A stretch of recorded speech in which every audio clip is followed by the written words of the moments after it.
എന്നും ലഭിച്ചുകൊണ്ടിരിക്കുന്ന സ്നേഹത്തിൽ നിന്നും ദൂരെയാകുന്നതിന്റെ പേരാണ് ഒറ്റപ്പെടൽ. ഒരാളെ കൊല്ലാൻ പോലും ചിലപ്പോ അത് മതിയാകും.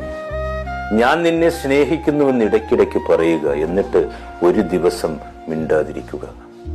അമിതമായി ആദ്യം പരിഗണിച്ചവർ തന്നെയാണ് ഒടുക്കം അവഗണനകൾക്കും തുടക്കമിട്ടത്. വാടിക്കരിഞ്ഞ ചെടി പോലെയല്ല, വേരുകൾ ഉറച്ച മരം പോലെയാകണം നമ്മൾ. മരത്തിന്റെ ചില്ലകളൊക്കെ എത്ര തവണ മുറിക്കപ്പെട്ടാലും വേരുകൾ ശക്തമാണെങ്കിൽ അത് വീണ്ടും വളരും.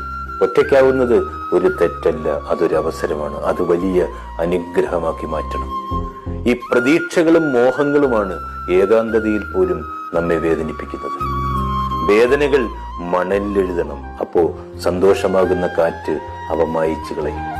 സന്തോഷം കൊത്തിവെക്കേണ്ടത് കല്ലിലാണ്, അതൊരിക്കലും മാഞ്ഞു പോവില്ല.